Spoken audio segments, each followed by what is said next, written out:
Buenos días, hermanos, paz y bien en el Señor. Hoy es domingo 21 del tiempo ordinario. Escuchemos la palabra del Señor. En el nombre del Padre, del Hijo, del Espíritu Santo. Amén. Del Evangelio según San Mateo, capítulo 16, versículo del 13 al 20.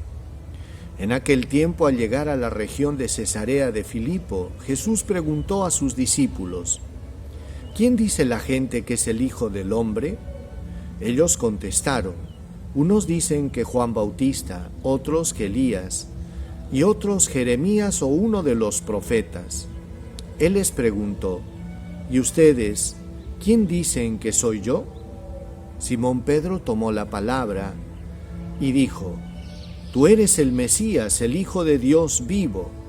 Jesús le respondió: Dichoso tú, Simón, hijo de Jonás, porque eso no te lo ha revelado nadie de carne y hueso, sino mi Padre que está en el cielo.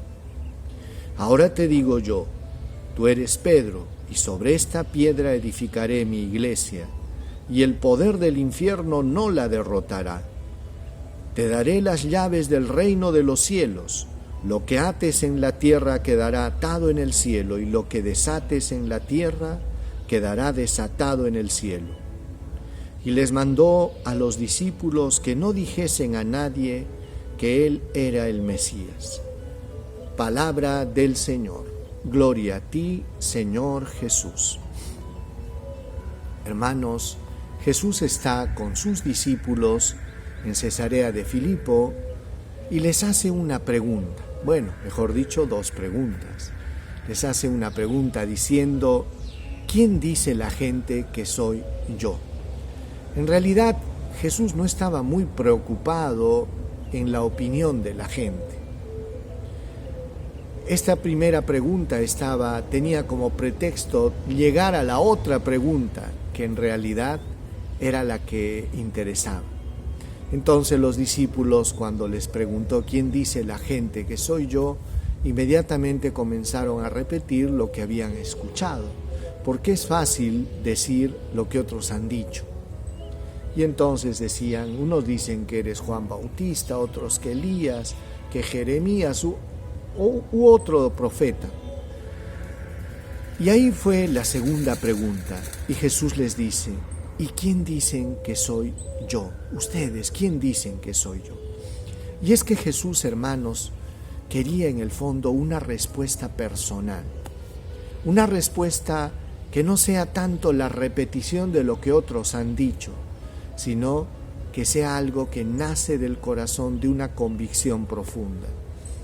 Y es así que Simón toma la palabra y dice: Tú eres el Mesías, tú eres el Hijo del Dios vivo. Y Jesús le hace una afirmación, le dice: Dichoso tú, Simón, hijo de Jonás, porque esto no te lo ha revelado la carne, sino mi Padre. Y es ahí, después de que hace esta confesión Pedro, que Jesús le da las llaves del reino, lo que ates en la tierra quedará atado en el cielo, y lo que desates en la tierra quedará desatado en el cielo. Tú eres Pedro, y sobre esta piedra edificaré mi iglesia. O sea, sobre esta confesión de la fe, esta profesión de la fe. Y es por eso, hermanos, que es importante que nosotros entendamos que esta fe que la iglesia propaga, promulga, difunde, esta fe está basada en la revelación de Dios. No es algo que viene de los hombres. Esta fe que Pedro, en la figura de Pedro, la iglesia, ha tratado siempre de darnos, de difundir entre todo el rebaño de Dios, es la fe donde nosotros fundamos esta iglesia.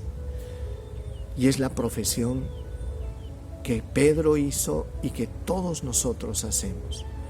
Por eso es importante, hermanos, que estemos en comunión siempre con la iglesia y creamos que aquella promesa que hizo Jesús de decirle que las puertas del infierno no podrán prevalecer ante ella, que el enemigo no va a poder destruir la iglesia, Esa debe ser una convicción en nosotros para no estar viviendo con temores, con pensamientos que no vienen de Dios. Si Jesús dijo que nada ni nadie iba a destruir a la iglesia, que ni el mismo poder del infierno iba a poder contra ella, tenemos que creerle a Jesús. Por eso, hermanos, caminemos convencidos de que Dios está con nosotros y que no nos va a abandonar, y que Jesucristo y su Espíritu son los que guían, rigen, iluminan y gobiernan nuestra iglesia, la iglesia de Dios. Entonces pidámosle al Señor eso. Fue interesante que después de esta profesión de fe de Pedro, les dice Jesús y les advierte a los discípulos: no se lo digan a nadie. No se lo digan a nadie, ¿por qué? Porque en primer lugar Jesús no estaba muy interesado en que el hecho de descubrirlo a Él como Mesías sea una cuestión de lo que otros han dicho, sino más bien por el contrario, un encuentro personal. Por eso, hermano, es importante que a la par que tú lees la Biblia, lees libros, lees teología, te interesas en buscar las cosas de Dios, también busques tener una experiencia con Dios. ¿Qué quiere decir? Pedirle al Señor la gracia de poder haber tenido un encuentro con Dios. Este encuentro con Dios marca la vida y te convierte a ti en testigo. Y es ahí donde tú vas a dar un salto cualitativo. De ser un católico tradicional a convertirte en un testigo de Dios. A convertirte en alguien que ha visto, que ha sentido, que ha experimentado en su vida la presencia viva de Dios. A eso estamos llamados. Con eso no te digo que no leas, que no estudies, que no indagues, pero lo que sí te digo, que tú también lo busques en el misterio de la oración y en los sacramentos. Oremos.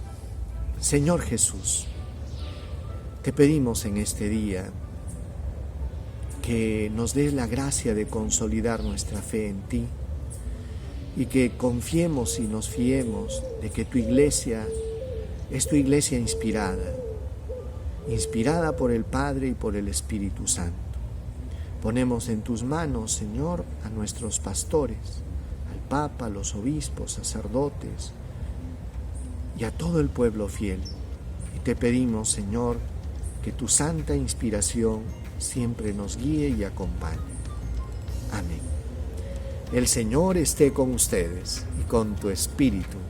Dios Todopoderoso derrame su bendición, les conceda su gracia, paz, protección y bendición. Los bendiga este domingo, los libre de todo mal, de todo peligro, les conceda salud. En el nombre del Padre, del Hijo y del Espíritu Santo. Paz y bien, hermanos. Tengan un lindo domingo y nos vemos el día de mañana. Paz y bien.